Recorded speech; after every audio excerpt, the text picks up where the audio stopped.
Afghans have been refugees in the country our country since not today, but from the last 45 years. At the time of the USSR invasion on Afghanistan, that was the time when they first started migrating and coming to Pakistan. And over the years, those families who migrated at that time, they are having their third generation coming up.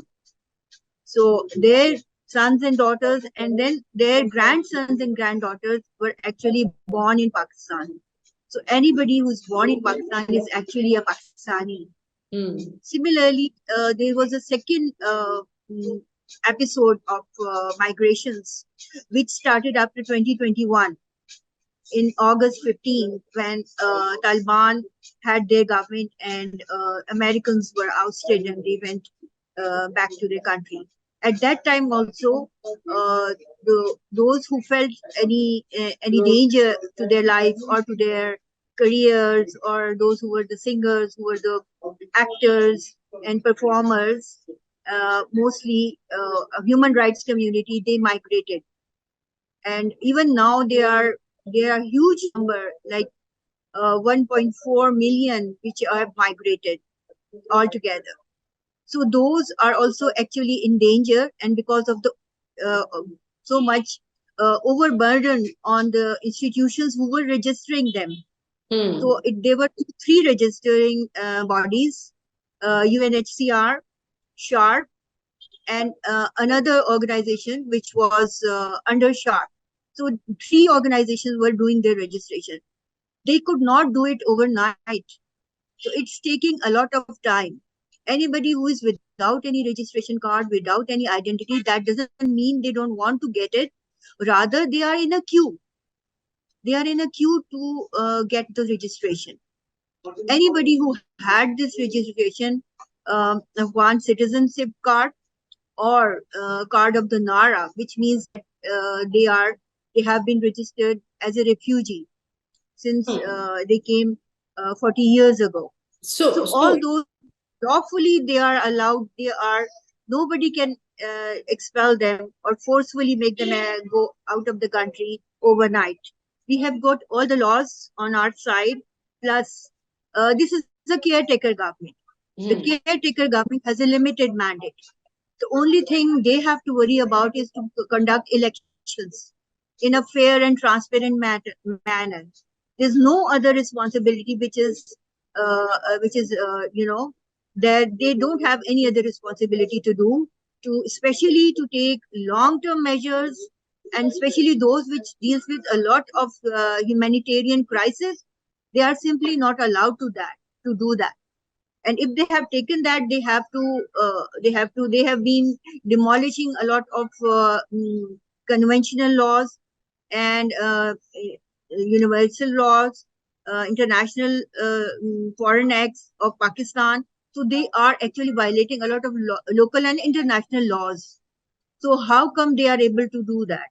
They are not allowed to demolish all these laws. So why do you think so, of course, the Supreme Court has the ability and the knowledge and wisdom to overview the whole scenario.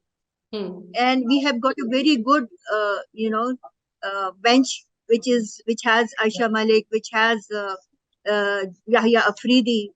So we are very hopeful that these wise people will put together their wisdom, and they will, put a stay on the exodus of Afghani people, which are facing extreme crisis. Because I deal in humanitarian issues and in the prisoners' activities, which are prisoners which are Pakistani prisoners abroad, or any other nationals which are imprisoned in Pakistan. So that's our mandate. So we have been able to get a lot of Afghanis and Pakistanis released from Afghanistan. And now it's another big issue which we have to tackle, because there are Afghanis in Pakistan who have been incarcerated in the jails and who have been disappeared in Pakistan. So those families, how can they leave their loved ones there? Sorry to cut you short, but what do you think was the urgency for this government to take this decision up at this point? I mean, we could have waited till after the elections to maybe make a more calculated decision. Why do you think this decision was taken in such a hurry?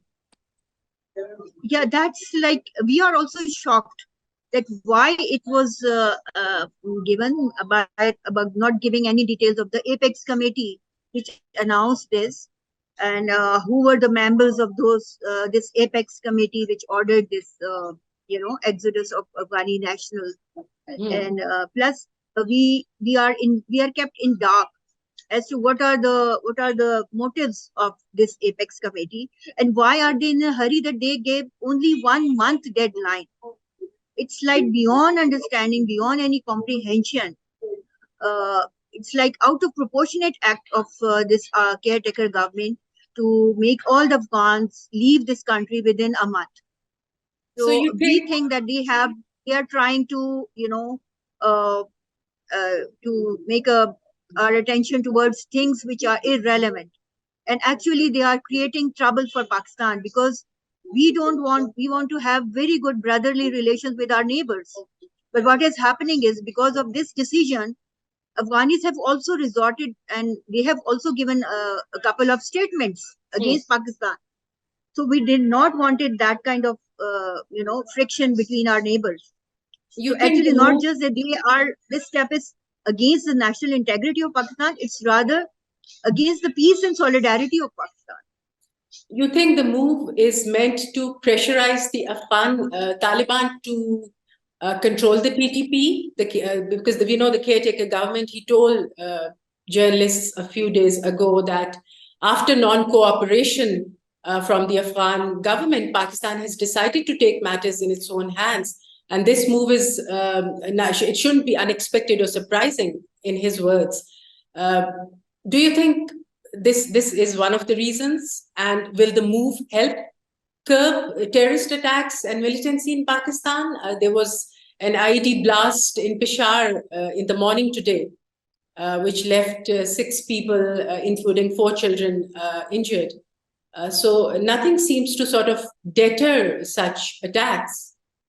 Attacks in Pakistan, the terrorist attacks are happening since 9/11. It's not something which is happening right away now. Even before the Afghans came, there were terrorist attacks.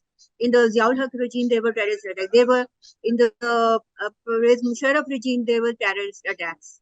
And it is something to do with some insider jobs. Whenever the government wants to divert our attention, they start doing this kind of things.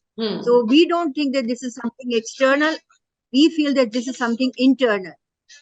They have to, what's the use of these security forces and intelligence agencies if they are not able to curtail these attacks? What are they supposed to do? It is their intelligence to, comprehend and beforehand, control these kinds of attacks. If they are not doing so, it means that they have failed. Right. So there are analysts who are also saying that crackdown on the Afghan migrants ahead of the February's elections is going to be a big blow for Imran Khan's PTI, as Afghans are considered to be PTI's vote bank. Last week, the Interior Ministry cautioned illegal and legal Afghan migrants to refrain from supporting or funding any political candidates or electoral activities in Pakistan. Is the deportation move also or only aimed at further dismantling PTI's vote bank? Do you think this is also one of the reasons? Yeah, it could be. It could be.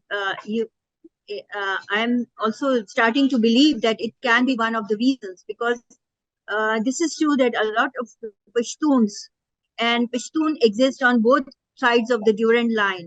For Pashtun, there is no border between Pakistan and Afghanistan, and they are one tribals who are living on the side of the Pakistan, and also the same tribe is existing on the other side of the border. So they don't believe in this kind of border at all. And they firmly believed in the wisdom of PTI, and especially Imran Khan. And they strongly voted for him. And even before 2018 elections, in 2013 election also, Imran Khan was holding the government of KPK. So it's been like almost 8 to 9 years that KPK is ruled by PTI. And now, after the demolishing of PTI government in last year, after the no confidence move, um, a lot of Afghanis who are now Pakistanis, of course, it's one and the same thing. They are going to vote for PTI and for Imran Khan, and maybe that's why they have made this strategy just before elections, so that even Pashtuns and Afghans are discouraged, and they will not be able to give their vote, because they will be in such a turmoil. They are not even allowed to take away their cattle back. They are not even allowed to take more than 50,000 rupees. So when they have done business over here, they have earned, they have built up their properties, their land, their buildings. How can they just leave everything and cross the border? It's And absolutely inhumane.